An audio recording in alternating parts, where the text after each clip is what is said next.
PPT is visible.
Yes, I'm not getting your voice. Yeah.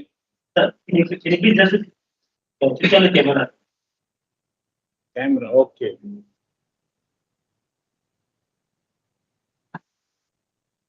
Okay.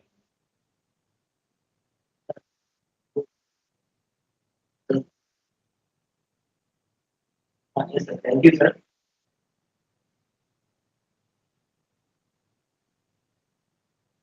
Yeah, ma'am. Start. Good afternoon, my dear participants. Me, Vedavidya from MLRIT. So today we are going to have our last session of today. So it is being handled by Dr. Sushil Kumar, Assistant Professor from NIT Kurukshetra. He is currently working as an Assistant Professor in the Department of Computer Engineering in NIT Kurukshetra from November 2022. Earlier, from April 2018 to November 2022, he was working in the Department of Computer Science and Engineering in NIT Warangal. He has completed his BTech and MTech Computer Science of Engineering from UPTU Lucknow and Maulana Azad National Institute of Technology, Bhopal, respectively. He has completed his PhD from IIT Roorkee in September 2014. His research focus is on soft computing techniques, image processing, deep learning, machine learning, and their applications in various edge cutting technologies. He has published almost 25 articles in various reputed journals and more than 30 articles in various reputed international conferences. He has guided 2 PhD theses and 12 MTech dissertations. He is a reviewer of many international journals and conferences. He has completed a project funded by NIT Warangal on lung cancer detection using deep learning techniques. He has conducted more than 15 FTTs on various research topics in the collaboration of NIT Warangal and ICT. Good afternoon, sir. We heartily welcome you to handle this afternoon session. Very good afternoon, madam. Yeah, thank you very much for inviting me for this FDP. So I will start my topic and then we will discuss after that. Okay.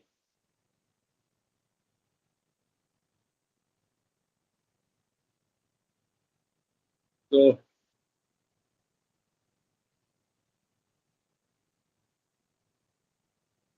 yes, I'm not getting your voice. Good. Yes, yes, I have to. Yes, yes.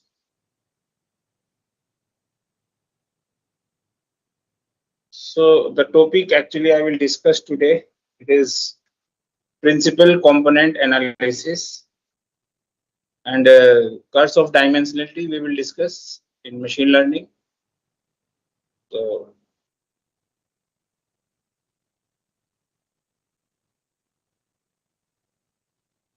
So first I will discuss the problem of this dimensionality problem. What is, I will go in detail, what is the meaning of dimensionality and how it can create a issue, especially in machine learning.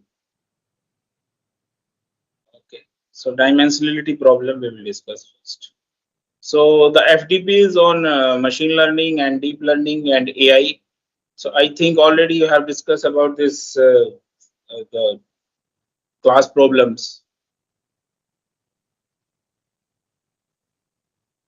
I hope that actually already we have discussed. Okay. So here I will take a two class problem in this session. So we are not going in too much complex problems. Very simple I will take. Okay, so suppose I have a class here and it is omega 1, and I have another class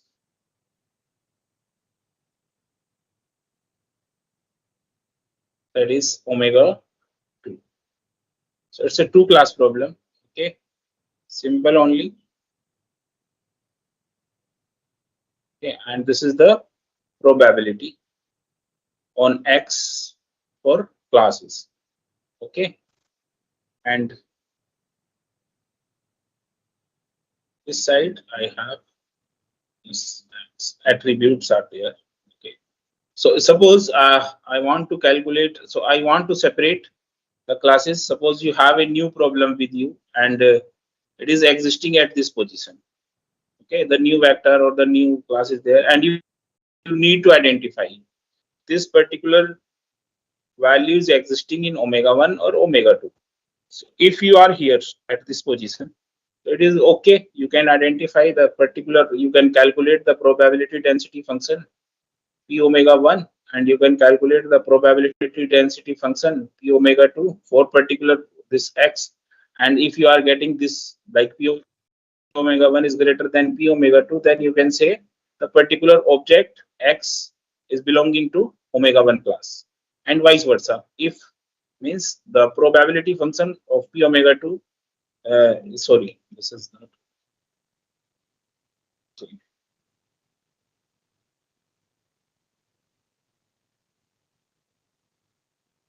P omega 2 is greater than p omega 1, then you can say the particular object you are having, it is belonging to omega 2 class.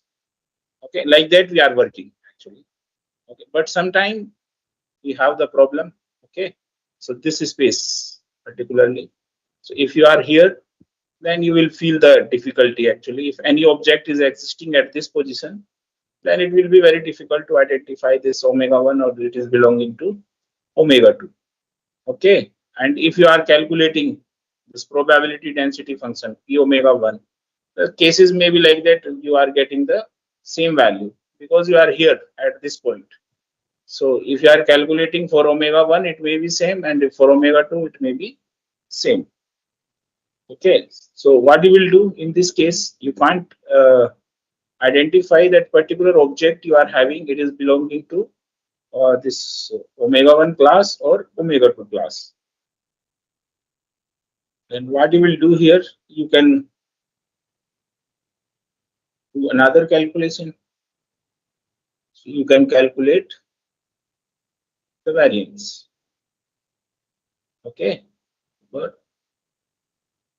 both the classes. Suppose the variance is also same, because variance may be same. So if already you have studied here about the machine learning, so you know very well that we are having attributes here. Okay, for omega 1 class and for omega 2 classes. So we have a table of attributes with us, and according to those attributes, we are trying to identify the classes, or we are trying to separate the classes here. So if you have a table with you, so chances are there that variances may be same. Okay, probability density function of omega 1 and probability density function of omega 2, that is also may be same. This is the, so now how you will identify in this case. So this part is error here. Okay, this part is error.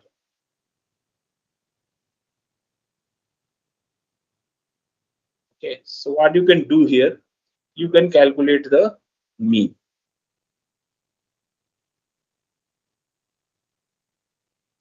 Mu1. Okay, and for another class, the omega 2 class, it is mu2. Okay, so if this value is equals to each other, if this value is equals to each other, but mean will not be equals to each other. Why? Actually, the reason here is, suppose you are having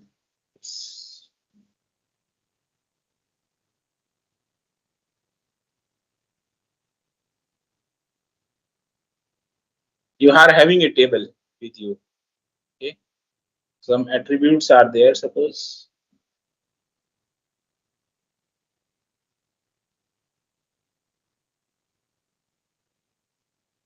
okay, so you have some value here: C1, C2, C3, C4. Okay, this is 1, this is 2, this is 1, this is 3, and so many classes are available, or the values attributes are available with you. Okay, so many attributes are there. So if you are calculating the variance, so we have some formula of variance here. So it is like x k minus mu, and then x k minus mu, the square of this part, and then 1 divided by n, summation of this one, all the values you will take. Okay, and divided by n. So the chances are there that omega 1 and omega 2 both may be same. But when you are calculating mean is what is exactly omega x of I, whatever it is, okay, and then ci you can take, and then divided by n. So if you are calculating the mean, it is like 1 plus 2 plus 1 plus 3 and so on, and divided by the number of attributes. So that's why I'm saying that chances are there that if you are calculating the mean, then you are getting the different values. Okay, so in the probability density function, the values may be same, and in variance also the values may be same. So through mean you can calculate it. So already we have discussed this problem here. This is my and this is my another class. Okay, this is omega 1 and this is omega 2, and here this part, this is called the error part, and very difficult to decide if any value is existing at this point. So this particular value is belonging to omega 1 or omega 2. Okay, so if you want to reduce this error, then how you can reduce this error? So through mean you can reduce it, and mean is depending on the number of attributes. Okay, so if you are calculating the mean exact, so suppose here at this place, this is the mean, and for this class also you want to calculate the mean. So what is the objective here? The objective here to reduce this error part. So I want to reduce this error part anyhow. Okay, so how much separation will be there means if the classes are like this and another class is like this, so if this separation is very small, then error part will be very less. Okay, and if this area is very high, the value is too much here, then this is you are having more error. So the objective here is to separate these curves from each other. So I want to increase this separation here. So I want like this, my curve should be like this and like this. So this is for omega 1 and this is for omega 2. So if you are having these classes like this, then it is very easy to identify, and there is no chance that you are having any error.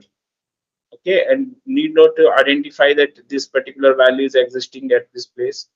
So somehow you need to maintain this separation. And I told you the probability density function may be same, the variances may be same,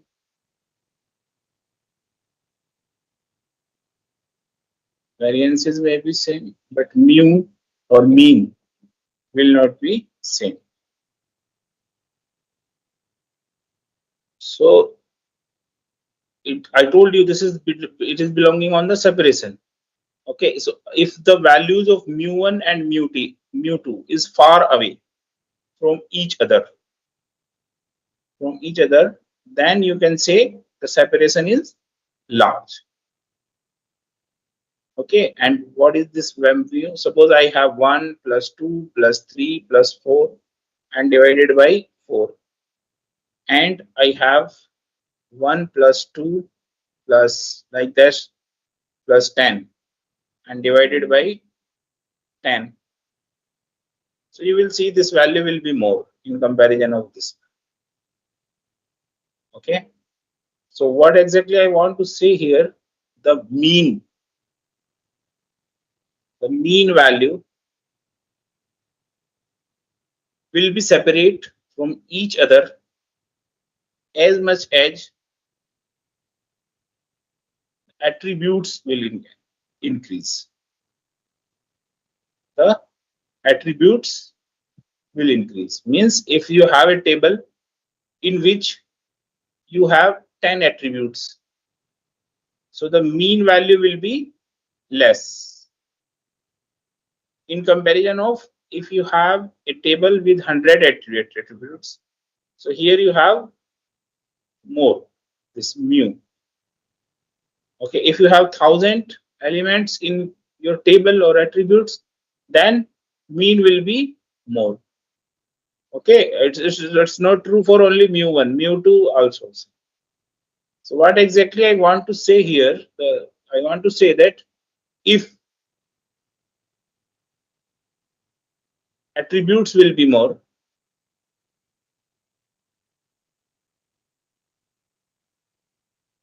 if attributes will be more, then separation will be more. And here is the solution for our problem.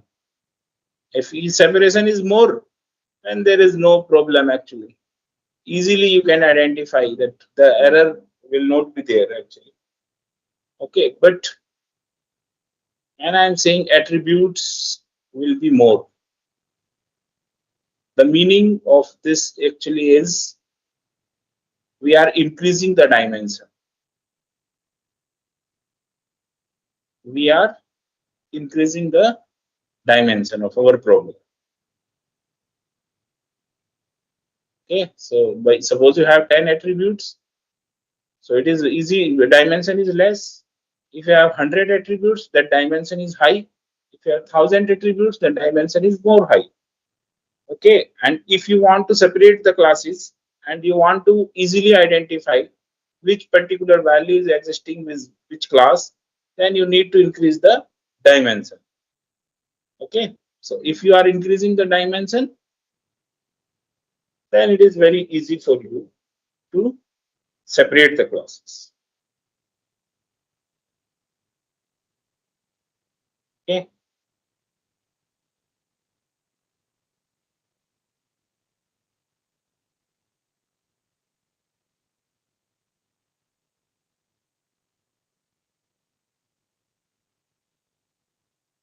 The mean is more, classification is easy. More than easy classification.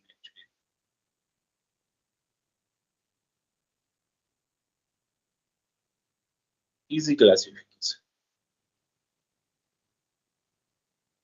Okay. So if we are adding more features, the dimension will increase definitely. Okay. So increasing the dimension actually can increase the computational overhead. Increasing the dimension can lead to computational overhead. Computational overhead. Unnecessary overhead is there. Computational overhead will be there. And this computational overhead is called curse of dimensionality. So I will prove it how I'm saying this curse of dimensionality. Means actually if you are taking less dimension, then it is very difficult to separate the classes. Okay, and chances are there that you are getting the wrong results in your classification. And if you are increasing the dimensions, then computational overhead is there.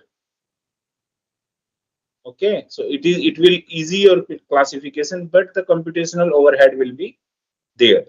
So that is the reason actually we are saying this is the curse of dimensionality. How it is curse of dimensionality? So error will reduce definitely. So suppose uh,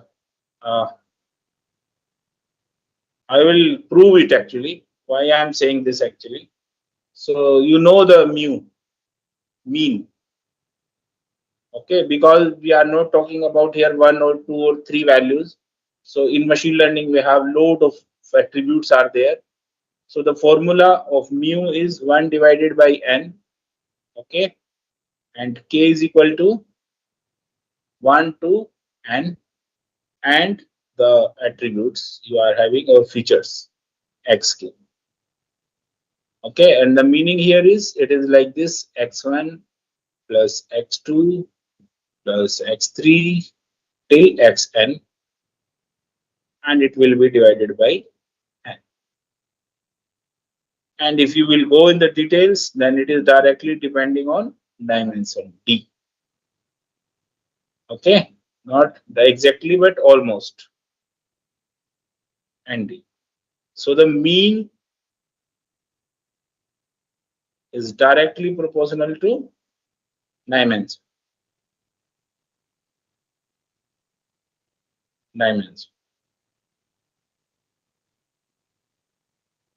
So you can see that simple value of mean, if you are calculating, that is also depending on dimension. Means if you have 10 values, it is very easy for your system to calculate. If you have 100 values, then for your system it will take more computation. If you have 1000 values, it will take more computational power. You have 10,000 values, it will take more computation. Okay, so directly it is depends on dimension, mean also. Okay, and when we are working in machine learning, we are not just calculating the mean, we are calculating another values also. The one more important value is there, already you have studied, I hope so: covariance. Covariance we are calculating again and again, and it is required for our problem. And the formula of covariance is 1 divided by n. Okay, and because we are talking about number of features we are having, and it is like this: x of k minus mu I. Okay, and x, sorry, this is k here, x of k minus mu I transpose. Okay, so this value is like x of k minus mu I ka whole square. Okay, so it will be almost equals to n and d square. Means it is directly depending on square of the dimension. Okay, so covariance, when you are calculating, if you have more dimensions in your problem, then overhead will be more. Calculate this covariance because it is directly depending on the dimension square of dimension. Okay, so we have proved that mean, calculating of this mean is also depending on the dimension. Calculating the value of covariance is also depending on the dimension. Okay, and third is like okay, the complexity is order of n d square in this case. Order of n d square. Okay. Third, we have like if you have number of classes in because in last example what I'm discussing like I have a two class problem here. Two class problem here, but it is not like that. In C, the dimension to classes may be 100, it may be to 10,000 and 20,000. So if you have C number of classes, if you have C number of classes in your problem, C number of classes, okay, then the to make the classification also will be order of C and D square. Okay, so increasing the dimensions is not efficient for computation. Increasing the dimensions, increasing the dimensions is not efficient for computation.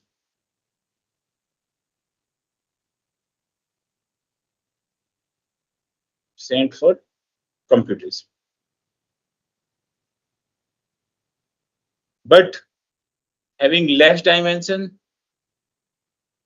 so this is one point here. Similarly, less dimension, if you have very less dimension, what it will do? It will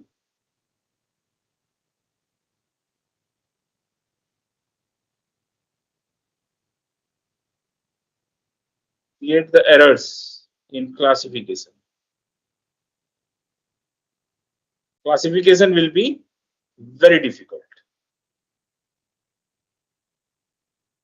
Okay, I hope you got it, that increasing the dimensions are necessary for our classification purpose.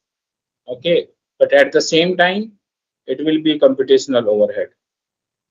And the next part is, if you are having less dimensions, then it will create the errors for your classification will be very difficult. So what you can do exactly here? So we need to reduce the dimension, okay, for efficient separability. We need to increase the separability. So what you can do?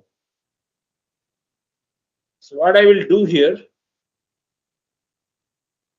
so suppose I have D dimension, then I will project these D dimensions on D dash somehow, and where this D dash will be less than or equals to D.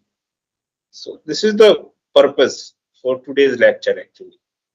So I have D dimension with my problem, and somehow I will project,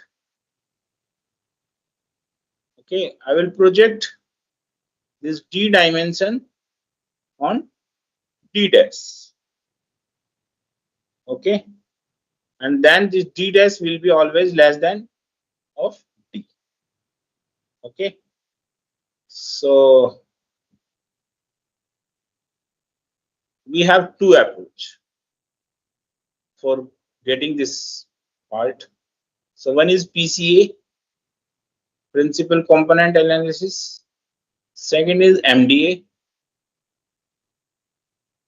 multiple discriminant analysis. This is called. So we are not going in the detail of this one. We will discuss only PCA. Okay. So I will give just a hint for MDA. What exactly we are doing in MDA? We will keep this mu1 and mu2 same. In MDA, this is MDA. Okay, only just I will give a hint. What we will do? Mu1 and mu2 will be same here. Okay, but we will change the variance. Okay, so that is a technical thing. How we will change the variance, that is the topic of discussion. So we are not going in the detail. Change the variance, okay, and it will try to reduce the variance and increase the mean. So what exactly you will get here? Suppose This is my one class here, and this is my another class here. Okay, and this is for mu1, and this is for this is here mu2. So how I will project? So this will be like this. The projection will be like this here. The mean will be same here, but we will reduce like this variance part and like this. So this is for variance. So separability will decrease here. Okay, will increase. Separability will increase, and then you will go. Okay, so this is a multiple discriminant function in this analysis here. Okay, using variances, but we are not going in the detail of this one. So we will discuss PCA, principal component analysis. What exactly we will do here? Principal component analysis.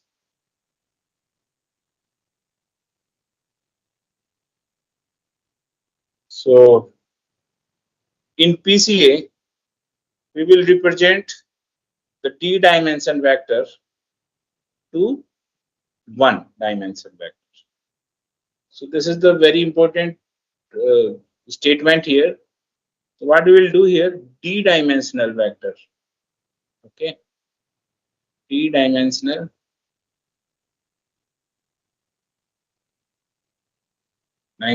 vector will be projected on one dimensional vector.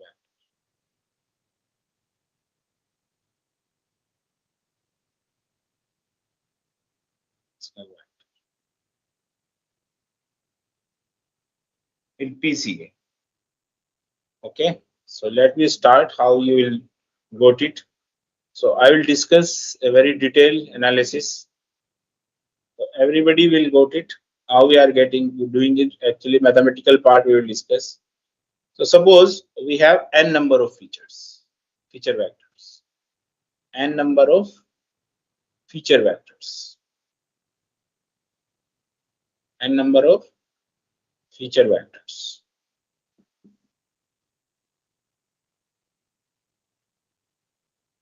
So what is the meaning? Actually, we have x1, x2, x3, and xn. Okay, each having dimension d, dimension having each. So how you will calculate the mean here? So mean will be 1 divided by n, and k is equal to 1 to n xk. So this is the mean here.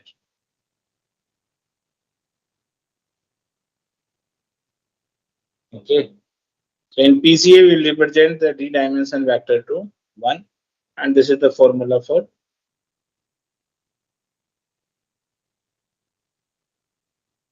mean. We have so many vectors will be there in our problem. Okay, it is not like that we have only one vector. So how you will represent it? What we can use here?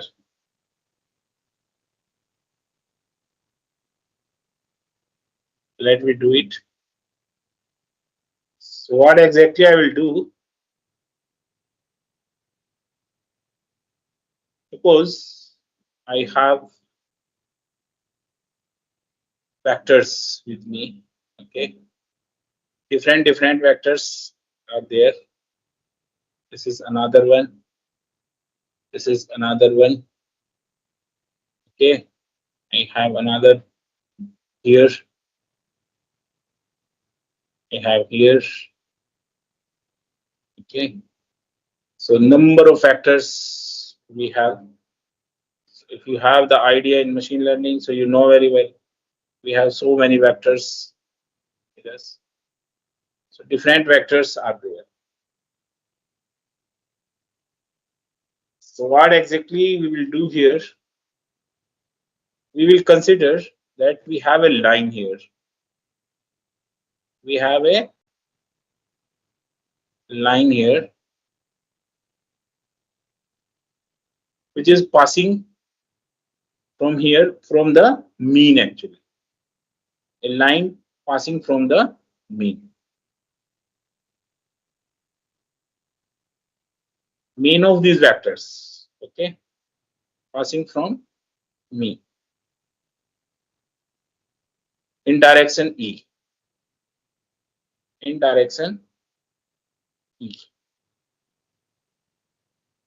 So what exactly I have here? So I have a mean here, centroid. So this is the mean, and this is the direction of the class. Hello. Yes.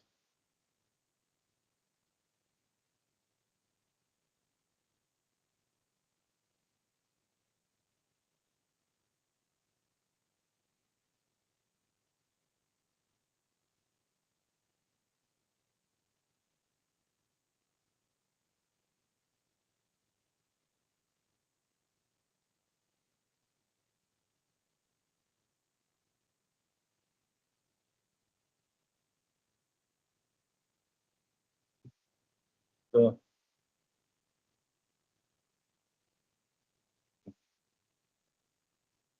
yes. So this is the centroid, okay, and this is the direction E. So what exactly we have considered the line passing from mean, and here the direction is E, and in x plane, x are my vectors here, okay, x k, like this is the vectors here, x1, x2, x3, x4, all the vectors are there, okay. So what will be the equation of this line? It will be like x is equal to m plus a of e. So a of, what is this? A is orthogonal projection here. Okay, suppose I will project this one here. I will project this vector here. I will project this vector here. Okay, it is orthogonal projection. Okay, so project here. I will project this one, this one. I will project this one, and I will project this one. So all the vectors are scattered like this. Okay, so this is the A. These vectors are like x1, x2, x3. So this is the projection AK. Okay, like you can calculate A of k, A1, 2, 3, 4 like this. So this is the projection here. Orthogonal projection. Okay, M is the centroid here, or the mean, this one, and E is the direction. Okay, these vectors are x, like x1, x2, xk, like that. So that's why the equation is like that. It is in x plane. Okay, so this is the equation of this line. X is equal to m plus ae. So if a is equal to 0, so there is no projection, means all the vectors are available on the line. Means if a is equal to 0 means there is no scattered vectors are available. All are available on this line. Okay, so if it is all available on this line, then what will be the equation? It will be x is equal to m. Mean, directly mean will be there. Okay, if the vectors are scattered like this, then you need to calculate the mean.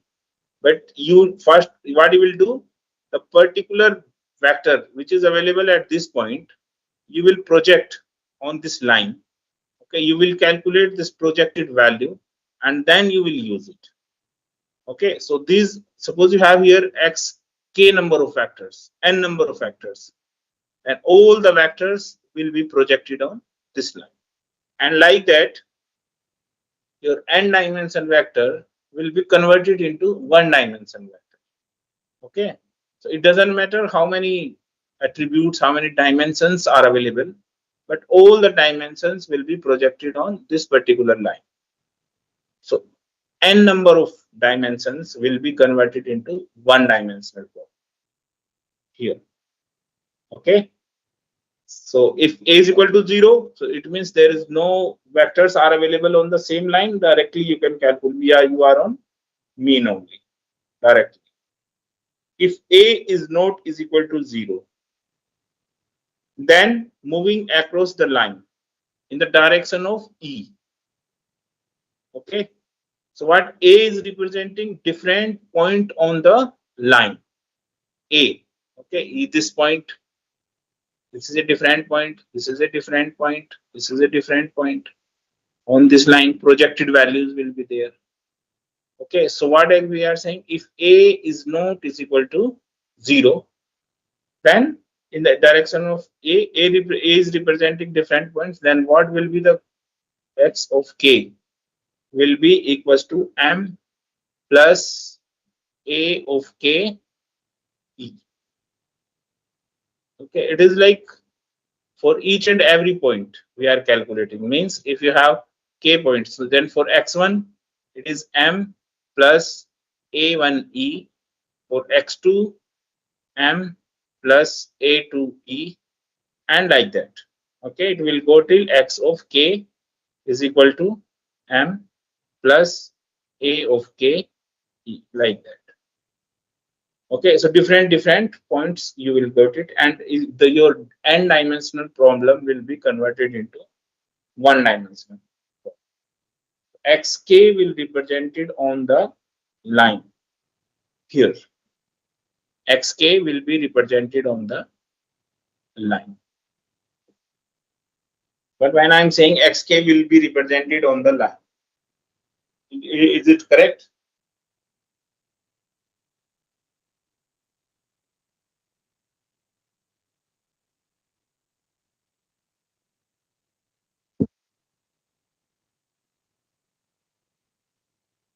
So xk will be represented on the line here. So xa, you are here at this point, but you will be represented at this point. So there will be an error. This is the error here. Okay, because the exact value is at this point, but somehow you have projected this value at this, and this is the error. So all the values you can represent from here to here, but with some error. Some type of error is there. Okay, so this is the PC actually. Okay, but you need to understand the errors are there. Each and every vector is having errors, and it is like a combination of errors. So many errors will be there, but you can represent here. What is the exact error here? So if I will go in mathematics, so this error is, what is the error here? So you are representing here at this point, and what is this point is saying? It is saying m plus a of k e, this representation. And what is the value of here? At this point, the value is x of k. X of k. And if I'm saying what is the error, so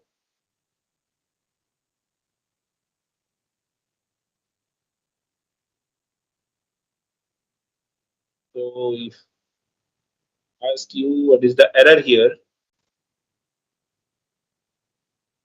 so the exact value here is xk, and when you are representing here, the value is m plus a of k e, and I hope everybody knows the answer here is, it is very easy. So m plus a of k e minus x of k. So this error will be given to you. This is the error. Okay. So I will, from here, I will subtract this value. So this error you will get. So this is the error. Okay, m plus a of k, and this is mean square error. This, when I'm taking the square, that is called mean square error. So I hope everybody knows about this error. Okay, so we are working from years about this error. So this is m plus a of k e minus x of k. So let we discuss about it in detail. So the error function,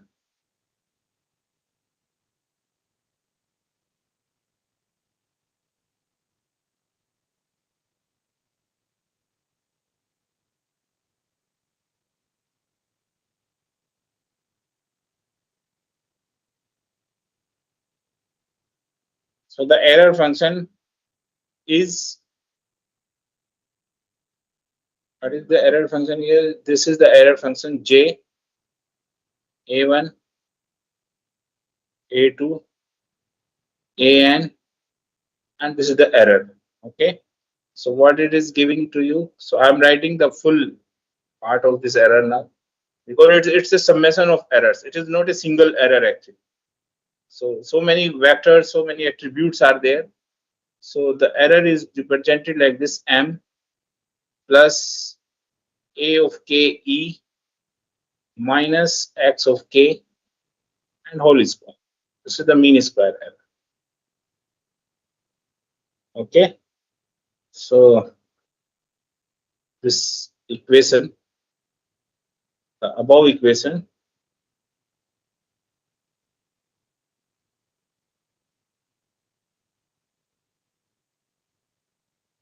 can be represented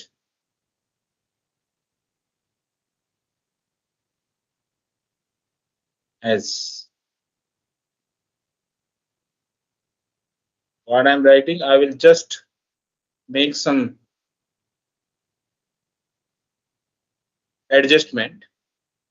Okay, equation will be same, and I hope you will understand it. So what I will do here, k is equal to 1 to n. Okay, so I will take a k e outside, a of k e, and this part. Okay, it is positive only, and what I will do, I will take minus. So xk will be positive, and m is positive here. If I will take minus here, then it will be positive only. Okay, so this is the little bit adjustment I have done here in the same equation. Now I will do the calculation. So a of square, and then e, which is the dimension here, square. So I'm opening this a minus b whole square. So this is a of square k plus a square, and minus 2 a of k e, okay, transpose. So all the calculations we are doing for matrix here, xk minus m, okay, and plus x of k minus m and whole square.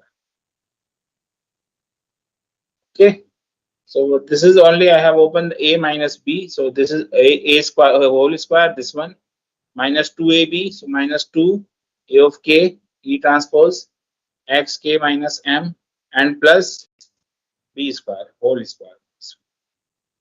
Okay, so this is, and this is the error, you know very well, this is the error here. So if this is the error, so what is my purpose here? The purpose here is to minimize it anyhow, because if you are going with this much error, then there will be no correct vectors. Actually everything will be error, all the data will be error. So I want to minimize this error. And how you can minimize, if you know, so to minimize this error, what you will do, minimize the error. If you want to minimize the error, what exactly we'll do here? Find the derivatives. Derivatives with respect to A. What exactly I am to say? I'm dou J. This is my error, and dou A should be equals to 0. If you want to find out the minimum.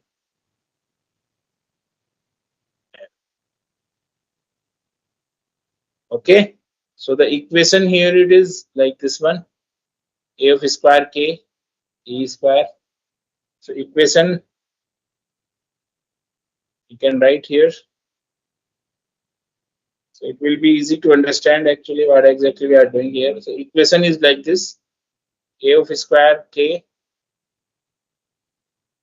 E square minus 2 A of K E transpose X of K minus M plus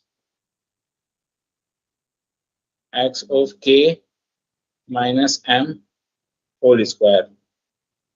Okay, and when I am taking is equal to. So what will be the value here? So it will give you 2 of AK here. 2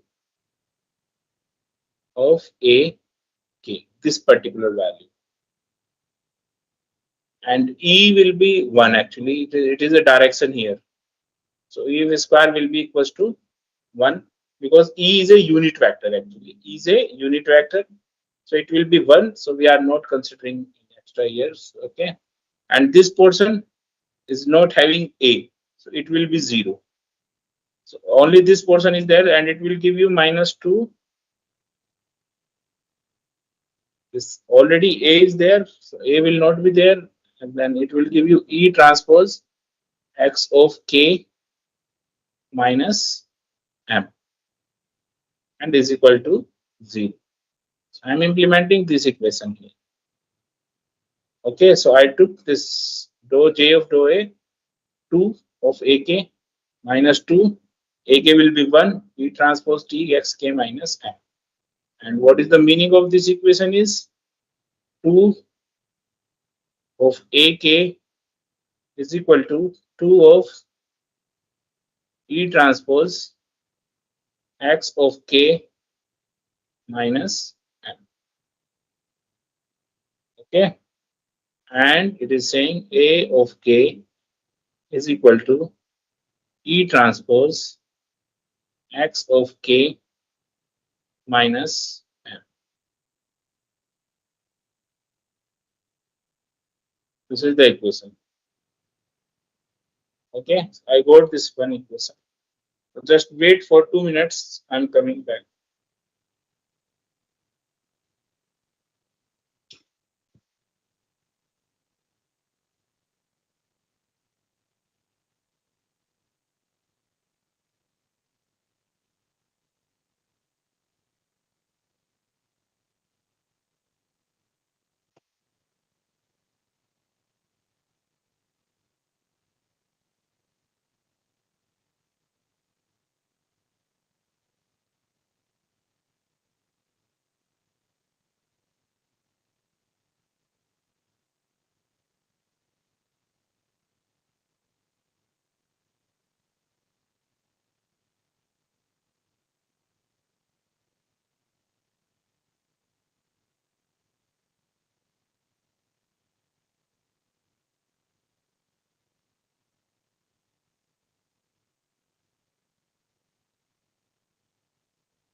So A of k is equal to E of transpose xk minus m.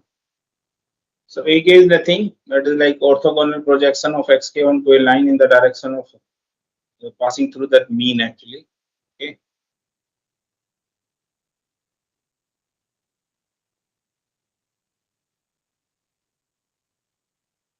So this is one finding here. Okay. So when we are taking this orthogonal projection of a vector onto a line, okay, and that line is passing through the centroid. Okay, so this part actually it is passing through this M, that is centroid here. Okay, so which line and which direction will be the best? That is also another question here. So which line and the direction of the line, direction of line, which one will be the best? That is also a part to calculate. Okay, so we will try to calculate here. So that one finding we already saw.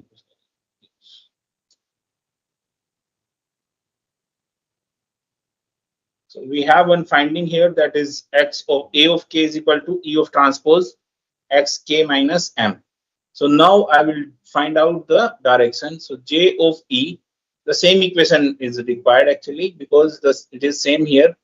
A of square k and E square minus 2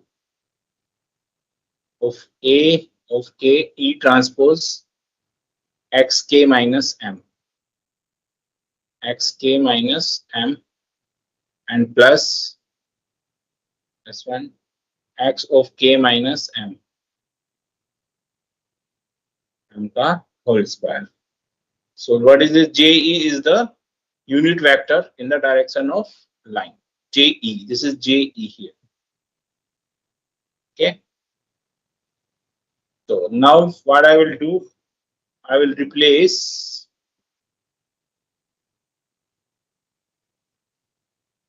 A of k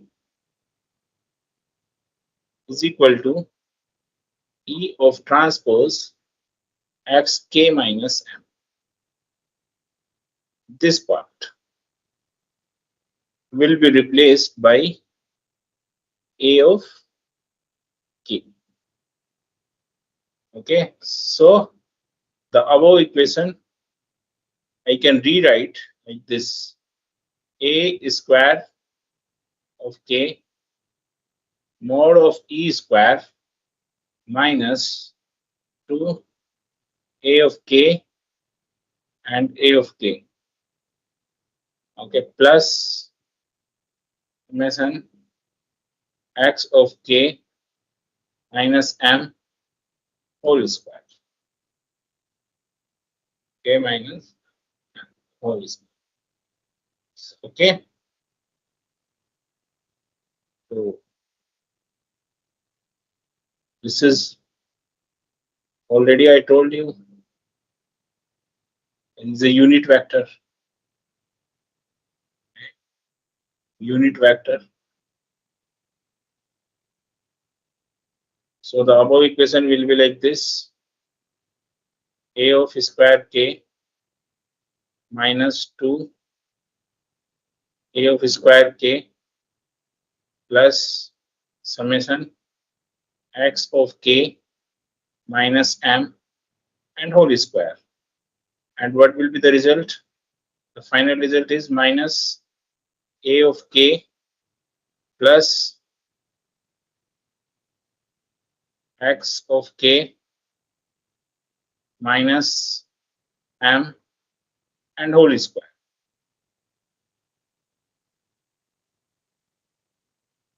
Minus A of k, x minus k, m whole square. Okay, so what I will do here, again, A of k is equal to E transpose x of k minus m. So I will replace here sorry, this is a square. Okay, no, this is 2 of a square and this is minus a of a square. So I will replace here. So what will be the equation?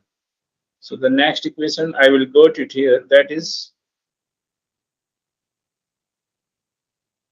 minus e of transpose x of k minus m whole square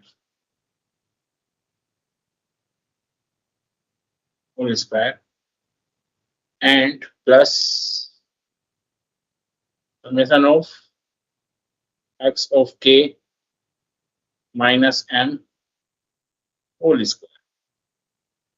So what you will do here, we need to, okay, I will apply here E transpose K x K minus M whole square. Okay, so I will rewrite this equation. Okay, this is the square here, so I can rewrite this equation like this: E of transpose x K minus M, okay, and then x of K minus M transpose E plus x of K minus M and whole square. So I have rewrite this part here because we are talking about matrix here. All the values are like existing in matrix. Okay.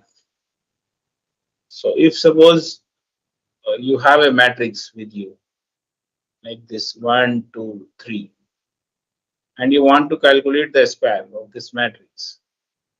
So it is very easy to find out the square actually. Sorry.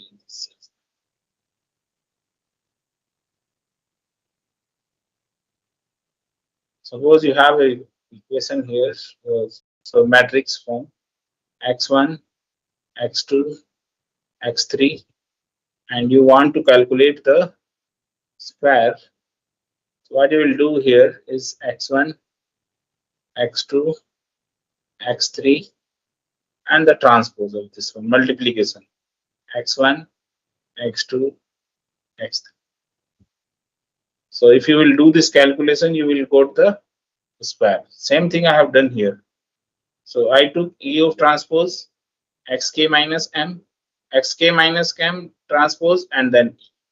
So same thing whatever I have done here. So this is the matrix same, and this is the transpose of that matrix. Okay, if you want to calculate the square of any matrix, square value. So like that I got it. So yeah, I hope you got it.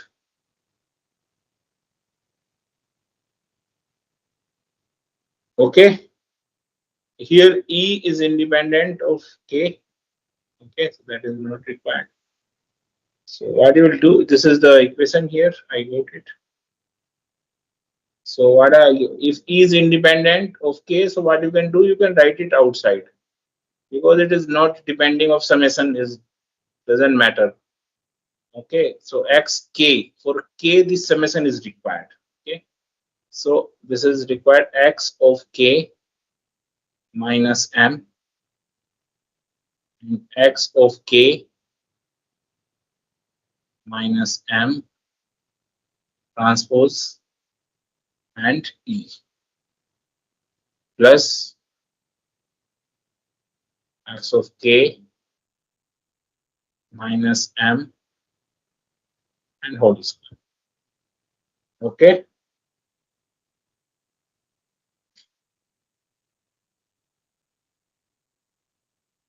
So this is the equation I find out here. Now I will write the formula of covariance matrix. Covariance matrix.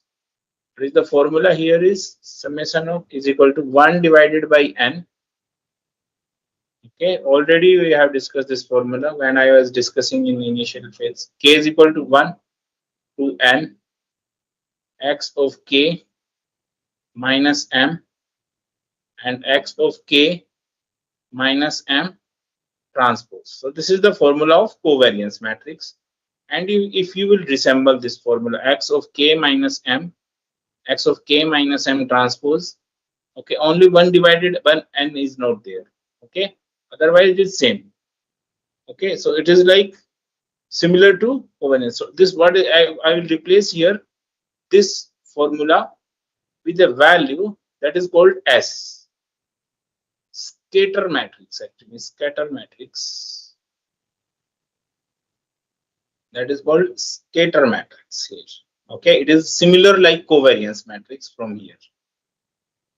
So what is this? It will give you, so minus E transpose S for this one and E plus this x of k minus m and whole square. So this is my final formula here. Okay, minus E transpose S E minus, so, okay, and you need to minimize this value because we are trying to minimize because it's an error. And if you want to minimize this value, you can check from here. If I will increase or maximize this minus E transpose SE, if I will maximize this value, then this entire value will minimize. Minus E transpose SE, I will maximize, the entire value will be minimized. Okay. So to minimize this J of E, we need to maximize this E transpose SE. Okay, so to minimize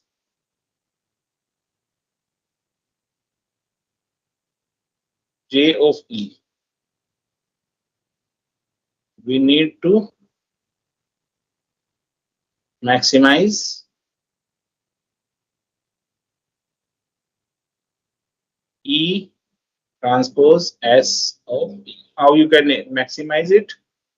So to maximize it, we will use one mathematics theorem here, that is called Lagrangian theorem.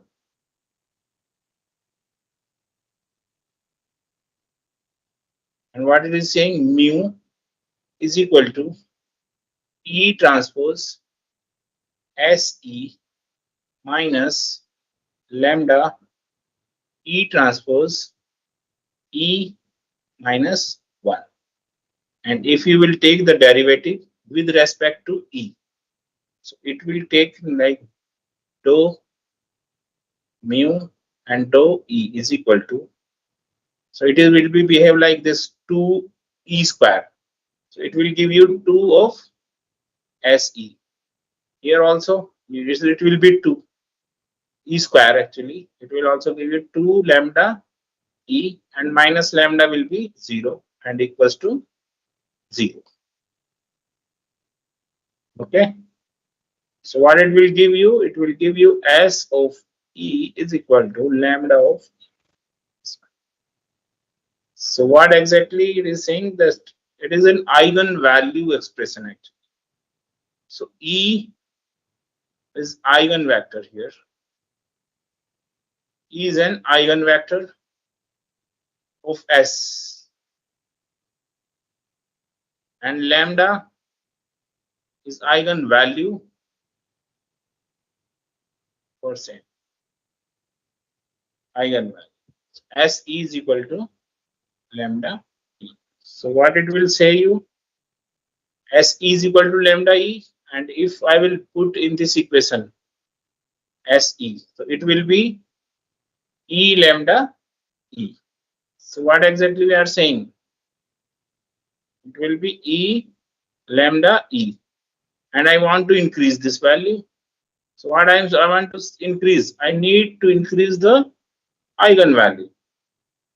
To maximize this E of lambda E, we need to increase the value of lambda. That is in your hand actually.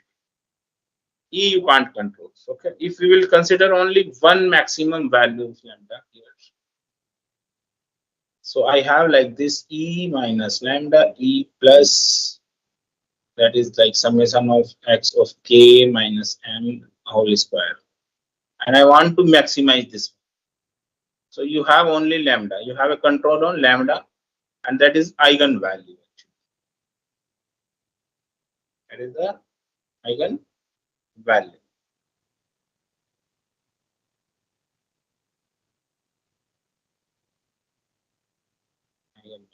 Okay. So if you want to maximize, okay, then you will take the maximum value of maximum eigenvalue. Maximum eigenvalue. So if you have done PCA, so we are taking the maximum eigenvalue over there. Okay. So if you will consider, if we will consider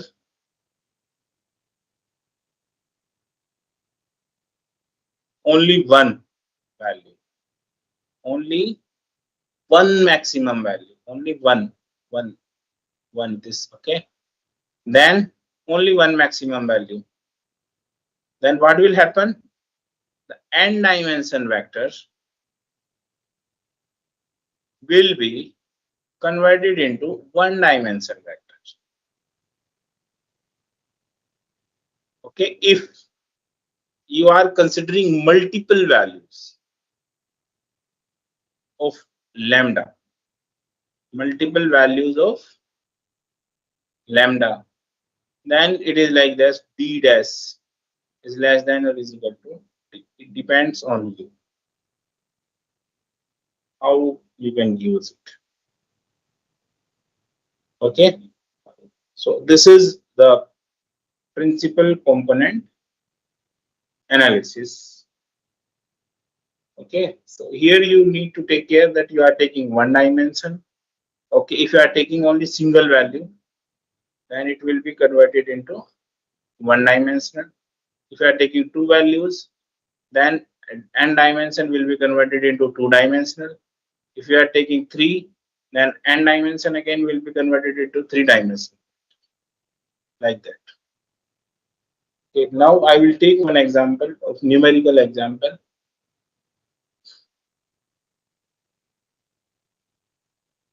Numerical example.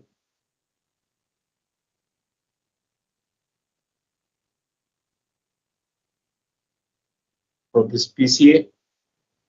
So what exactly is there in a numerical example? Step 1,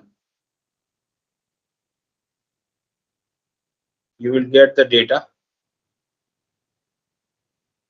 Okay. 2, compute the mean vector. Compute the mean vector or mu. 3, subtract mean vector. Subtract mean vector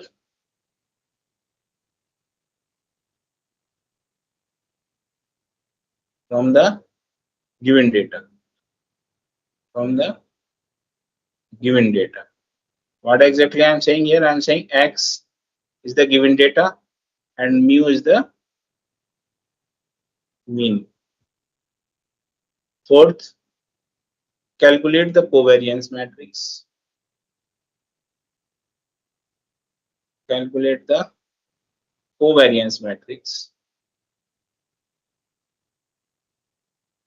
Covariance matrix here. And what is that? That is 1 divided by n, x of k minus mu I, and x of k minus mu transpose, and summation. 5th, you will calculate the eigenvectors. calculate the eigenvectors with the help of covariance matrix. 6. Choosing components and forming a feature vector. Okay, forming a feature vector and deriving the new data set.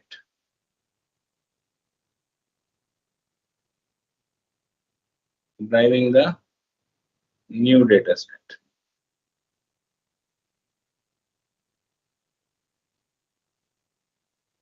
So let me take one simple example. So suppose I have two classes.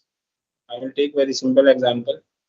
So class 1, we have x is equal to 2, 3, 4, and y I have 1, 5, and 3. For class 2, I have x is equal to 5, 6, and 7, and y I have 6, 7, 8. Okay. So how you can arrange the data? So for x1, it will be 2, 1. For x2, it will be 3 and 5. For x3, it will be 4 and 3. Then similarly for x4 is equal to 5, 6. x5 will be 6, 7, and x6 will be 7, 8. So this is like that. Okay. Or in matrix form, it will be like 2, 1, 3, 5, 4, 3, 5, 6, and 6, 7, and 7, 8. Okay. This is one step. This is my data. Okay. Now I will calculate the mean. Second step, mean. I need to calculate the mean. So you can calculate. It is very easy. So you can add the values here. 2 plus 3 plus 4 plus 5 plus 6 plus 7 divided by 6. So it is saying 2 plus 3 plus 4 plus 5 plus 6 plus 7 and divided by 6. This is one value. And second will be 1 plus 5 plus 3 plus 6 plus 7 plus 8. So 1 plus 5 plus 3 plus 6 plus 7 plus 8 divided by 6. And the mean vector is like this, 4.5 and 5. This is my mean vector for the above problem. Step 3. I will subtract mean vector from the given data. So for x1, you know it is 2, 1. Okay. x1 is 2, 1. So what it will give you? 2 minus 4.5 and 1 minus 5. So I told you the subtraction. Okay, xk minus mu. So and it will give you minus 2.5 and minus 4. Okay. Similarly, x2 is equal to what it is this 3 and 5. 3 and 5. Yes. So it will give you 3 minus 4.5 and 5 minus 5. Okay, and it will give you minus 1.5 and 0. X3 you can calculate 4 and 3. So 4 minus 4.5, 3 minus 5, and it will give you minus, sorry,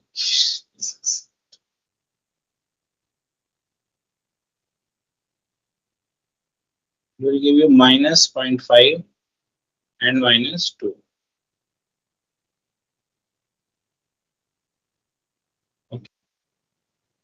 Then x4 is equal to 5 and 6. So it will give you 5 minus 4.5 and 6 minus 5, and it will give you 0.5 and 1. X5 is 6 and 7. 6 and 7, yes. So 6 minus 4.5, 7 minus 5, and it will give you 1.5 and 2. And x6 similarly will be 7, 8. 7 minus 4.5 and 8 minus 5. It will be 2.5 and 3. So this is like we got the subtraction only. Okay. So this is, we got it. Then we will calculate the covariance matrix. Okay. So covariance matrix, fourth. Covariance matrix. Already I told you that we will got the x1 minus mu k minus mu transpose. So when I am calculating for m1, so what it will give you? It will give you x1 minus mean, then x1 minus mean and transpose. So x1 minus mu already I have here. X1 minus mu minus 2.5 minus 4, and then transfer. What it is give you? It will give you minus 2.5 minus 4 and the transpose of this one. So it will give you minus 2.5 and minus 4. And when you will do this calculation, so you can calculate it to 5, 10 and 10 and 16. Okay, similarly m2. Okay, so it will be x2 minus mu, x2 minus mu, and x2 minus mu transpose. So what is x2? X2 is minus 1.5, minus 1.5 and 0, and transpose of this one is minus 1.5 and 0. And what it will give you? If you will do this calculation, it will give us 2.25. 0, 0, 0. M3 is equal to minus 5 minus 2, minus 0.5. So it will give us minus 0.5 and minus 2. And what it will give? Minus 0.5 and minus 2. And if you will do the calculation, it will give 0.25, 1, 1 and 4. M4.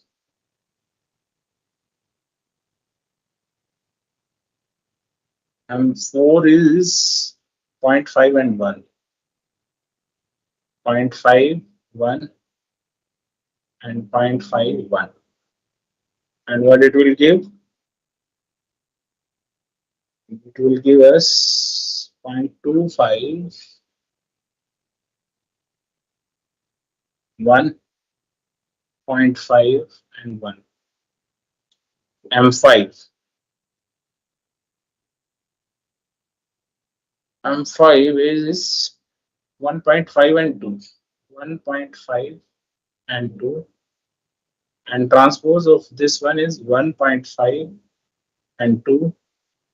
And when you will do the calculation, it will give us 2.25, 3, 3, 2.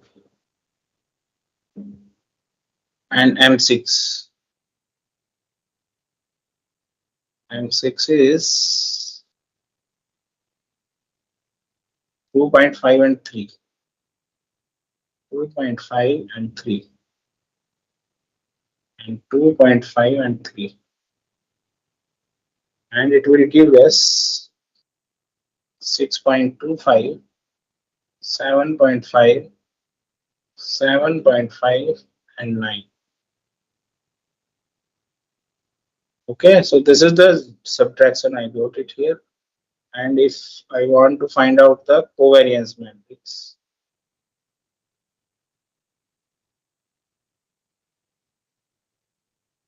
covariance matrix, so I will divide it by n.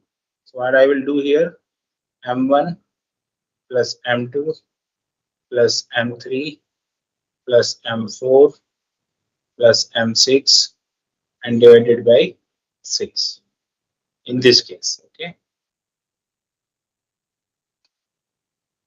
so we need to add all these values whatever we have done here, and then I will need to find out this one. So what it will give us, 1 pi divided by 6, and you need to add all these values.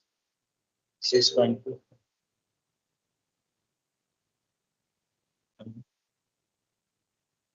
Hello.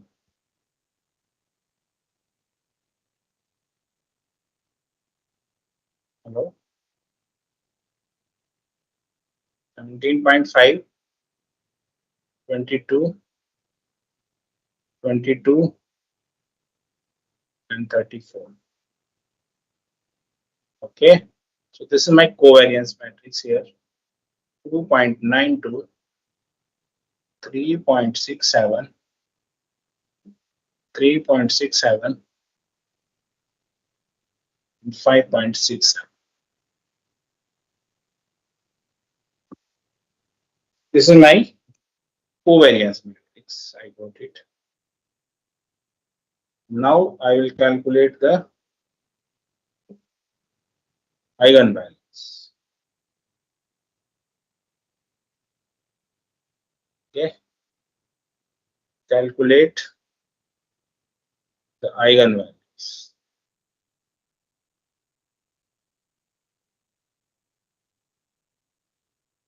Eigenvalues. And what is the formula? In mathematics, we know m minus lambda of I, identity matrix, is equal to 0. And my m is here is this matrix, covariance matrix, 2.92, 3.67, 3.67 and 5.67 lambda. Sorry, this is not lambda. So, and my matrix identity lambda 0, 0 lambda is equal to 0. So you need to calculate lambda from here, and what it will give you. So from here, if you do this calculation, it will give you 2.92 lambda, 3.67, 3.67, and then 5.67 lambda, and it is equal to 0. And what you can do the calculation here, 2.92 minus lambda and 5.67 minus lambda minus 3.67 into 3.67 is equal to 0. And when you will do this calculation, it will give you lambda squared minus 8.59 lambda plus 3.09 is equal to 0. And when you will solve it, it will give two values. Lambda is equal to will be 8.22 and 0.38. And you need to choose the maximum value for PCA purpose, principal component analysis. So lambda 1, we will got it. The size second eigenvalue is very small, we are not taking it. Okay. So this is eigenvalue. I got it here. So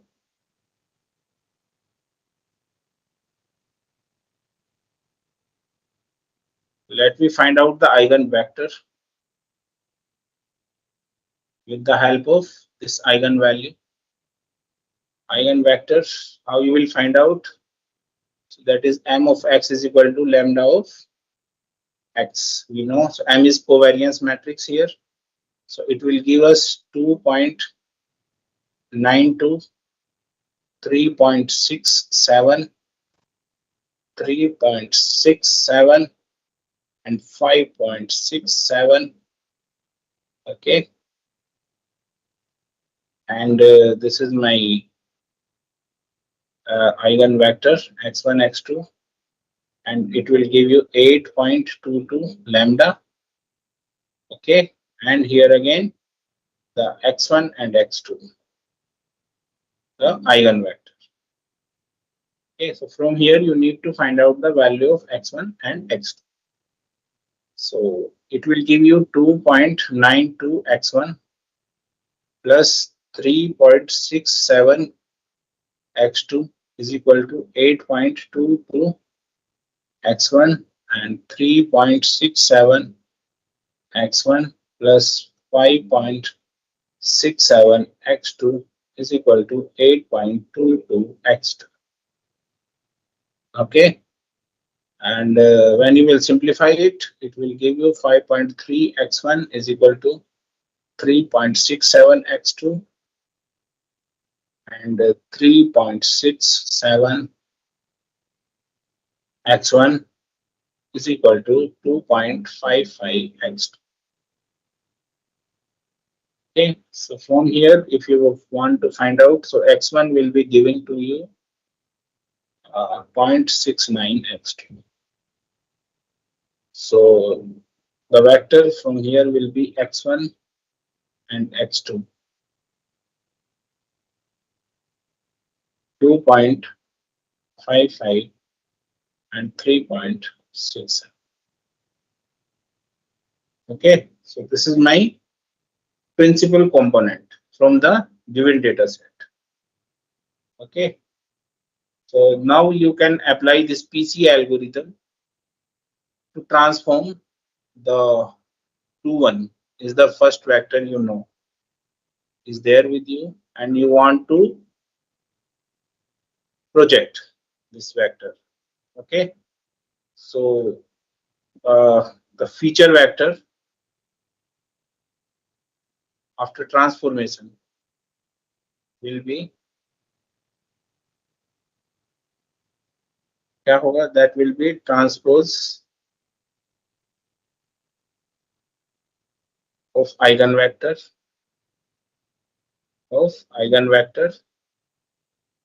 into feature vector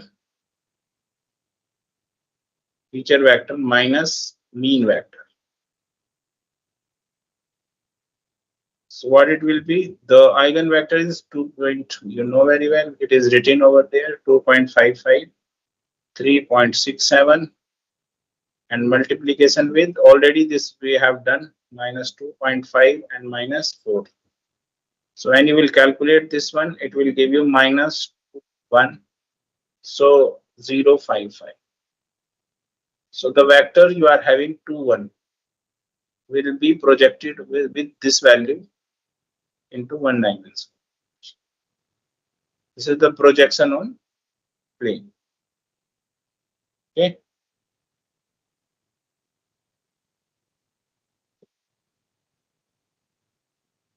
This is all about uh, the PCA already.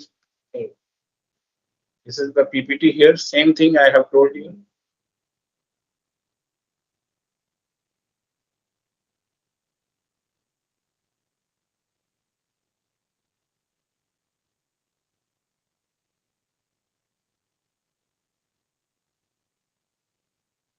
So I want to reduce this error.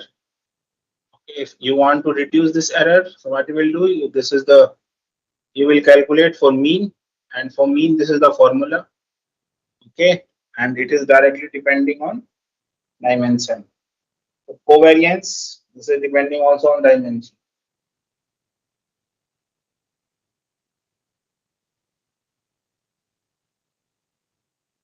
In PCA, we will represent the d-dimensional vector to 1, and this is the vectors with a line in the direction of E with centroid M. Okay, this is the equation of on projection of this plane is x here, and M is the centroid, A is the orthogonal value, and E is the direction. Orthogonal projection actually in the line of, so already, so this is the orthogonal to the line of projection A of K, and all are for xk. So when you want to find out the error, so this is the formula we have discussed. Okay, and we have opened it, and then we have done this calculation. Okay, and like that we find out this E of lambda E. Okay, so I have this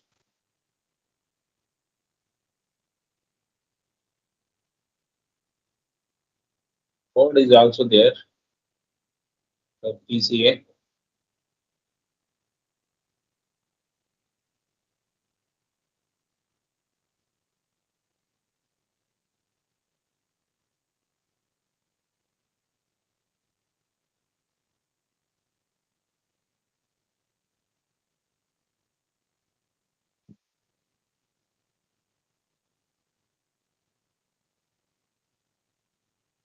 So this is the code for this. So I am taking this load breast cancer data set, okay, from a scalar node data set. So this I have loaded this one. Okay, then print. I'm just printing the description of the data set here, and then this is my data. I have done all these calculations,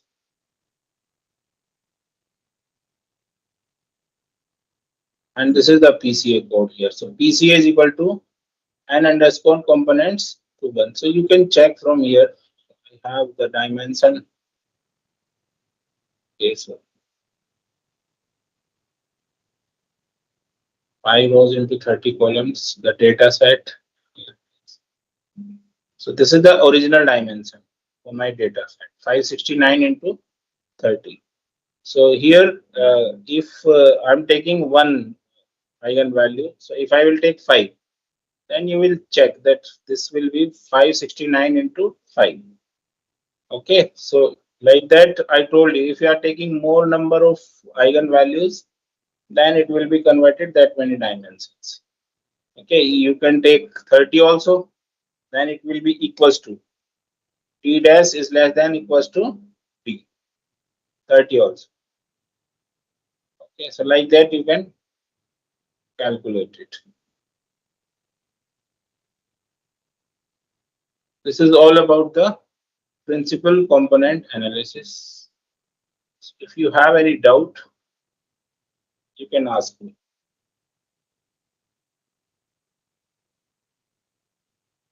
This is all about from my side.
Validation.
ఇది కూడా on చేసిన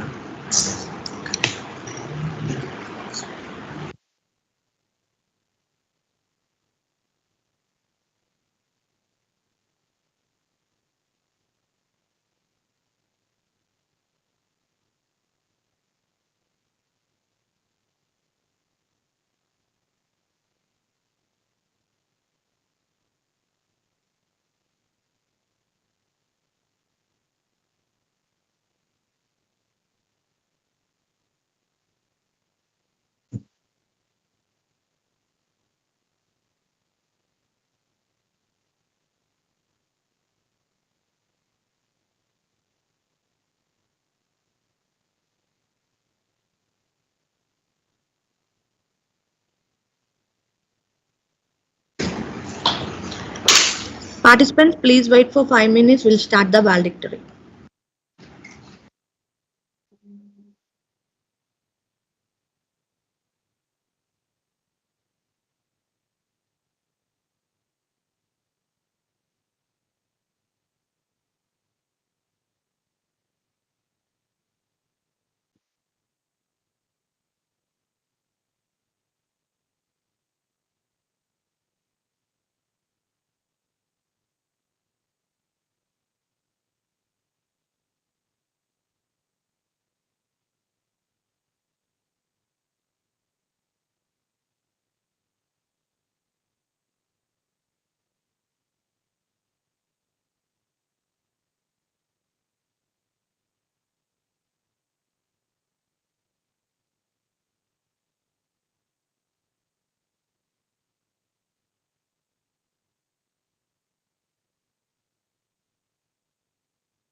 Ladies and gentlemen, galaxy of intellectuals, invited guests, resource persons, head of departments of MLRIT, faculty members of CSE and other departments of MLRIT, and all my wonderful participants from different prestigious colleges across India, a very good afternoon to everyone.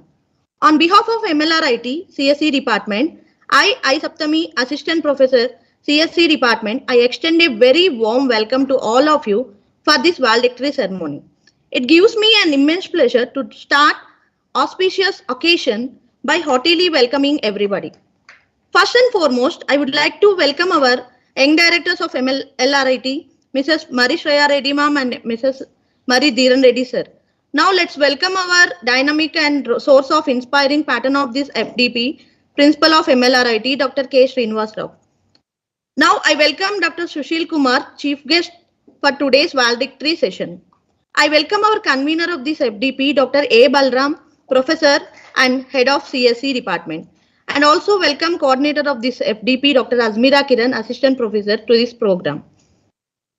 Finally, I would like to welcome all the coordinators, advisory committee, organizing committee, faculty from CSE, other department faculty of MLRIT, faculty members of various colleges, research scholars and PG scholars. Welcome all. Now, a person with committed, young and energetic, enthusiastic is more likely to have a cooperative, hardworking and victorious team. Now I call our coordinator of this FDP, Dr. Azmira Kiran, to address the gather.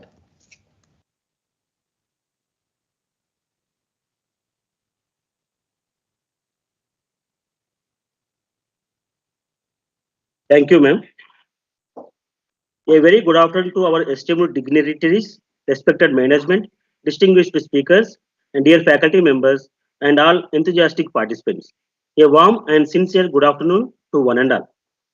I am Dr. Ajmera Kiran, coordinator of this enriching 1 week online faculty development program, and it gives me immense pleasure to deliver the valedictory address as we bring this insightful journey to a close.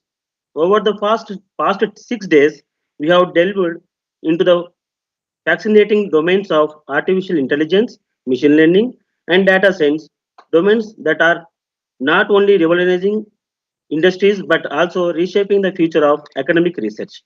From foundational theories to the practical tools, and from hands on session to high impact case studies.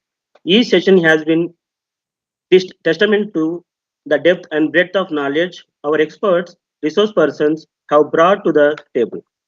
On behalf of organizing team and the Department of Computer Science and Engineering at MLR Institute of Technology, Hyderabad, I express our heartfelt gratitude to our Honorable Chairman, Sri Marri Lakshman Reddy Garu, Sri Secretary Sri Marri Rashekar Reddy Garu, Treasurer Sri Marri Mamata Reddy Garu, and Director Marri Shreya Reddy Garu for their continued support, visionary leadership, and commitment to fostering the academic excellence. A special thanks to our chief guest, Dr. Sushil Kumar sir, for gracing the occasion. I also take this opportunity to sincerely thank Dr. K. Srinivas Rao sir, Dr. Radhika Devi ma'am, and Dr. A. Balram sir Garu, all the heads of the department, faculty members, and the technical and administrative team for their coordination and dedication behind the success. And most importantly, to all the participants who have joined us from across the country, your enthusiastic participation, thoughtful questions, and eagerness to learn made this program a grand success. To overwhelming the response we received with over 650 registrations is truly a humbling and reaffirming the importance of continued learning and collaboration.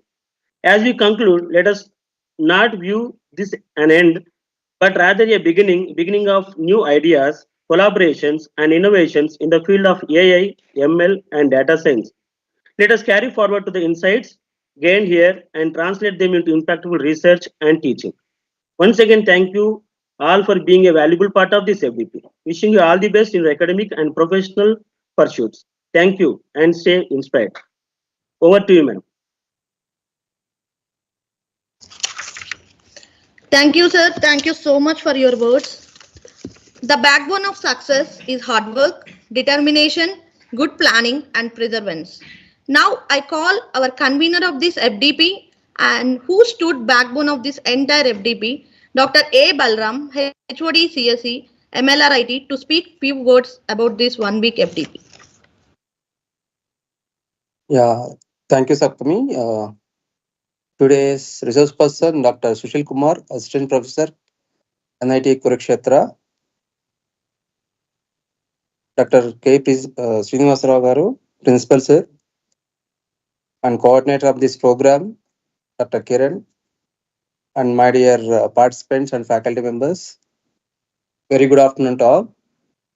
So, as we reach the end of this 1 week faculty development program on artificial intelligence, machine learning, and data science with research applications, I'm filled with a sense of accomplishment and optimism. Over the past 6 days, we have the privilege of learning from some of the finest experts in these rapidly evolving fields. The depth and breadth of the topics covered so far, from fundamental theories to advanced algorithms, from practical coding sessions to real world case studies, have really equipped us with the knowledge and tools essentials to stay relevant in today's data driven world. So, AI, ML, and data science are not just technology buzzwords, they represent transformative forces reshaping industries such as healthcare, finance, agriculture, education, and so on.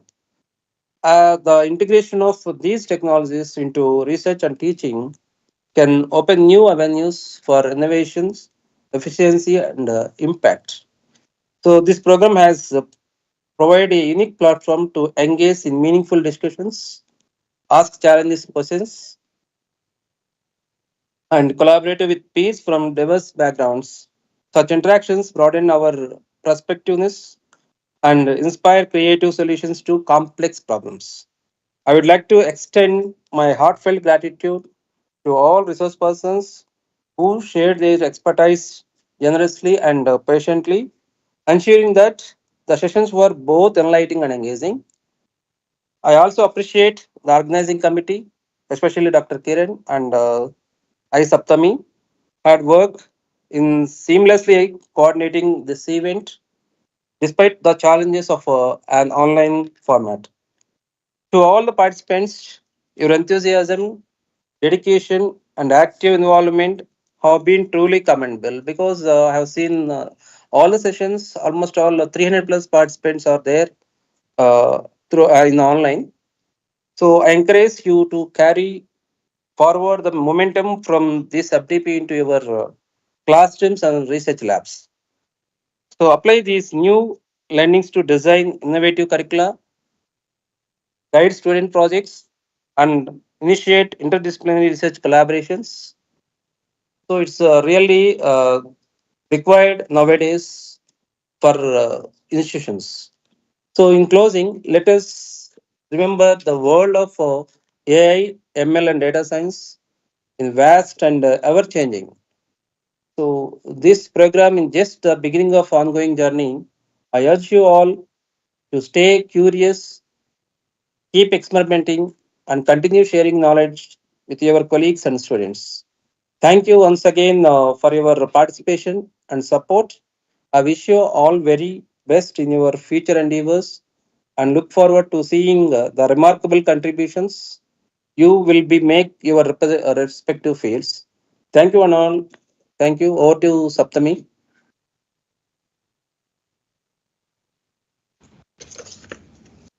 Thank you, sir. Thank you for your wonderful delivery about FDP. Right.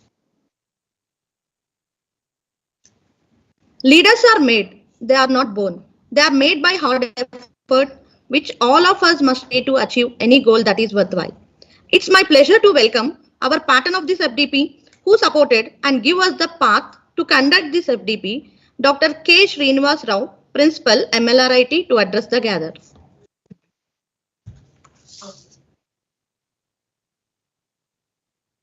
So thank you, Saptami. Am I audible? Yes, sir. Yes.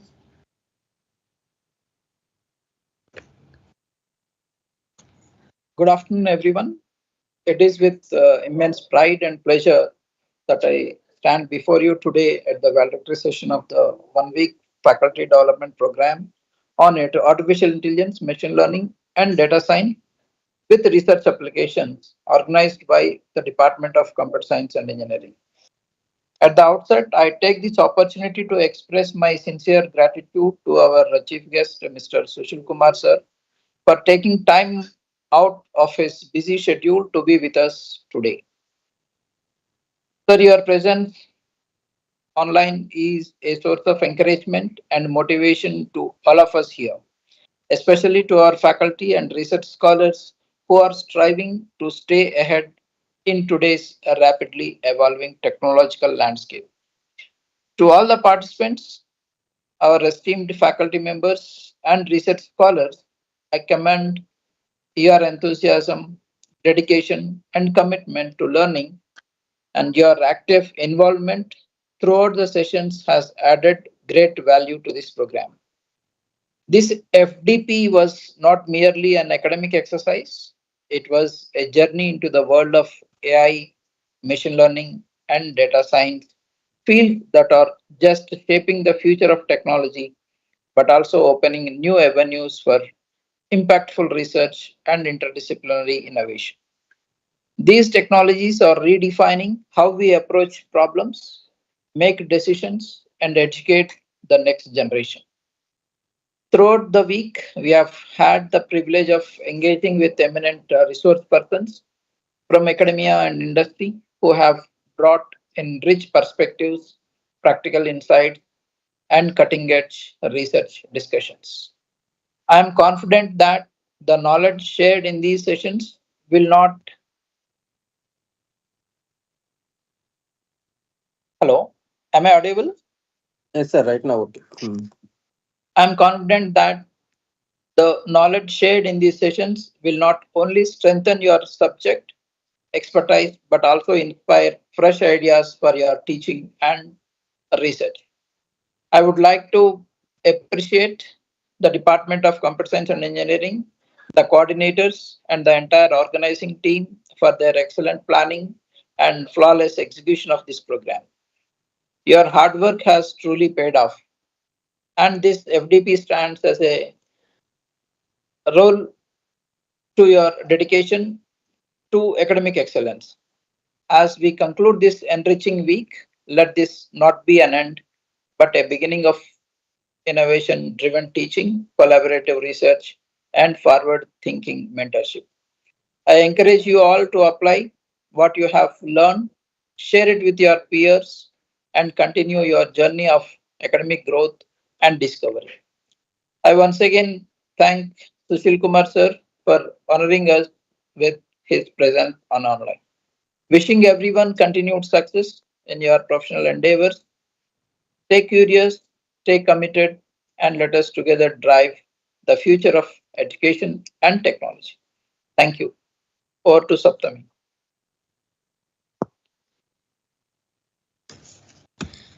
Thank you, sir. Thank you so much for being true and dedicated as a leader. Now, I request my dear participants voluntarily to give feedback about this entire FTP. It means a lot to us to know your responses.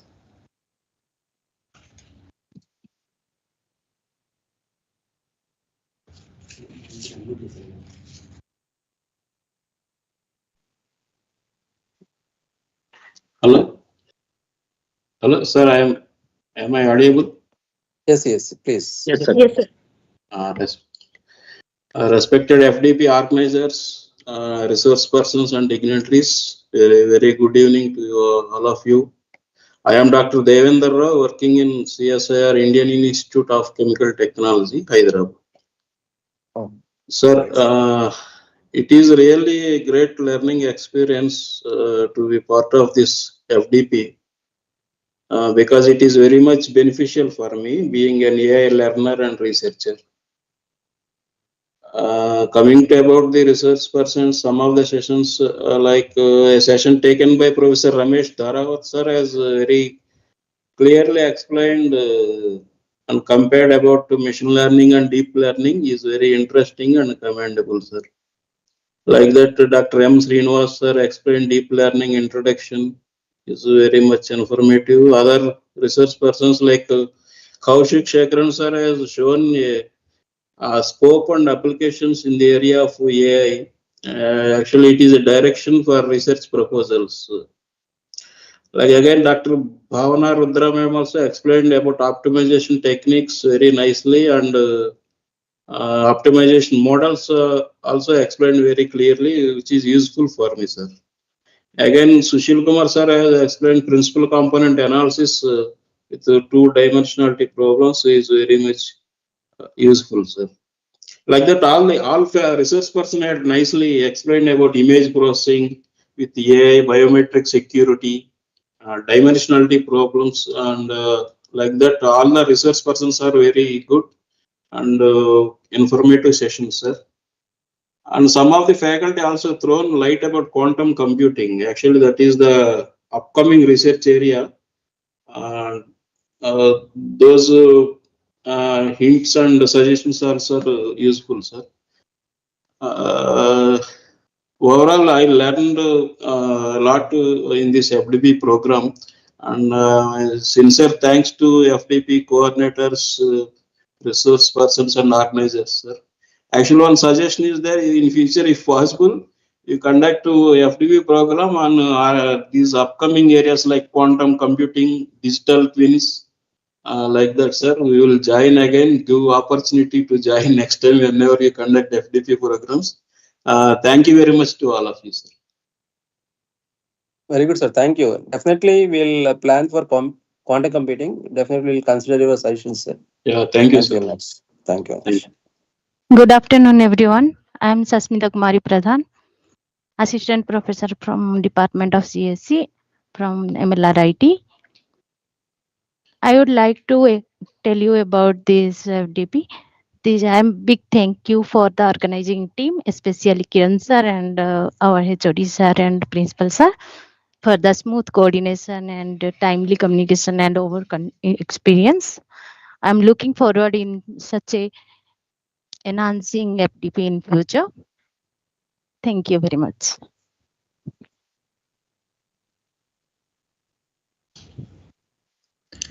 Thank you, Devendra sir, for your valuable feedback, and thank you, Sasmita ma'am. Now I request any participants to deliver your feedback.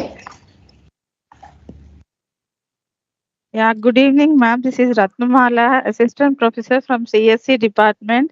This workshop was very useful. We have learned new features in AI and data science.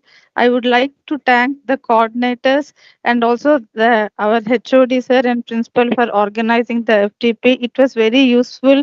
We have learned various new techniques on artificial intelligence and data science. Thank you, ma'am. Thank you, sir. Thank you, everyone. Thank you, Ratnamala ma'am, for your feedback. Some other participants, we are waiting for your most valuable responses. Somebody raised. Please check Saptami once.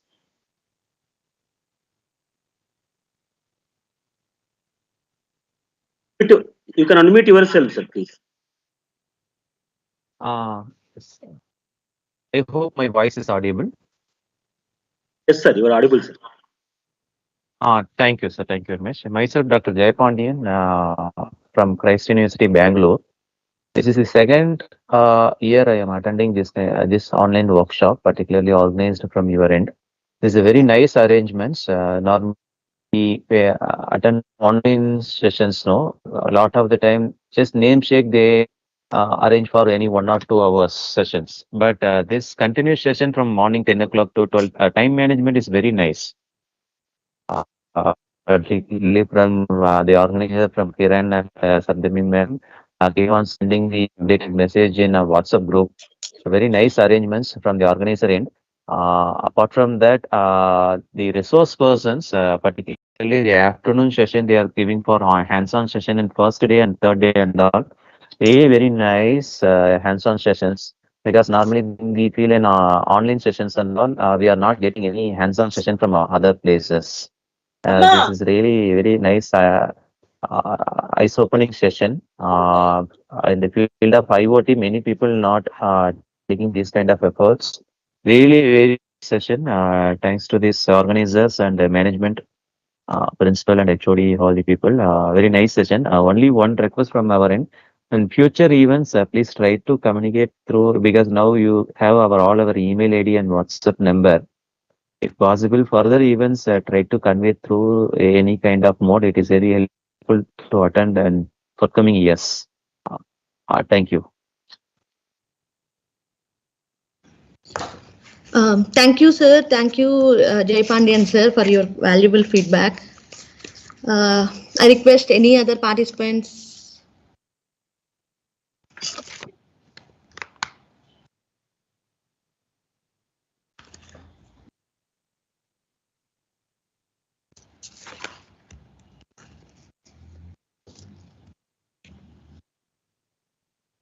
Okay, I hope Yeah. no participants. I think close.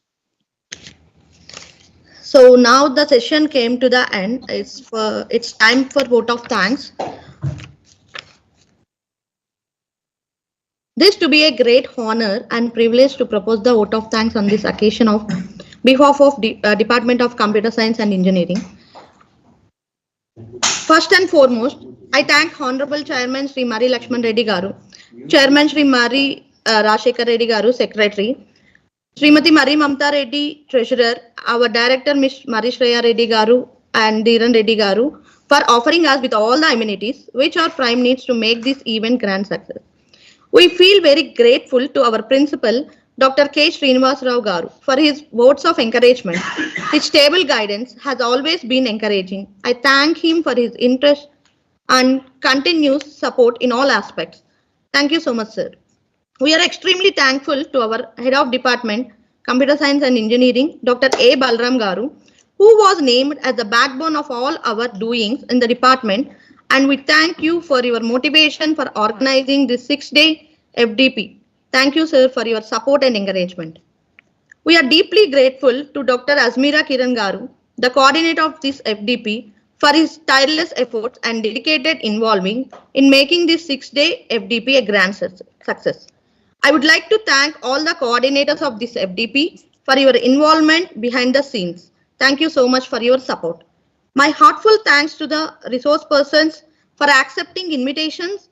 Their presentation enriched the participants of the FDP with knowledge and created an intellectual environment. I am further thankful to all the HODs and Dean who have been very supportive for this FDP.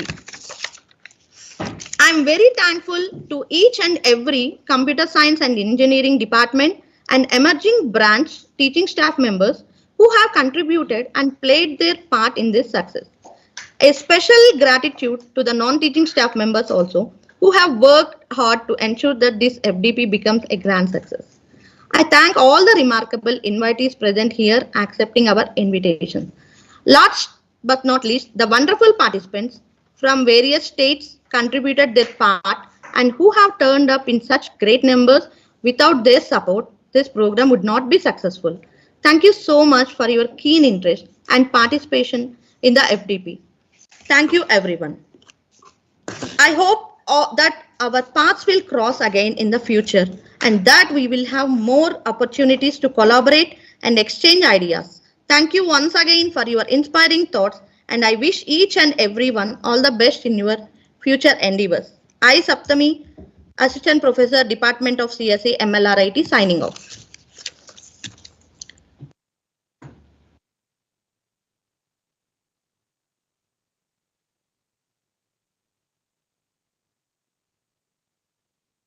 Kiran, in what way you are going to communicate issuing the certificates?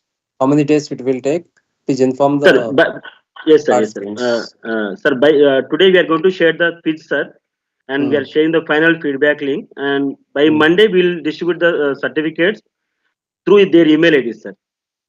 Okay, by Monday they will receive the certificates, sir. Right. And thanks to the principal sir and Balram sir for giving me this opportunity, sir. Thank you so much. And thanks to the Sushil Kumar sir for accepting our invitation. Thank you so much, sir. And thanks to the participants. Thank you very much, sir, for your Thank you, sir. coordination. Thank you, sir. Thank you so much. Right. Thanks. Bye. Dear participants, we are sharing the final day 6 feedback form to the WhatsApp group, and followed by the session 2 with the quiz.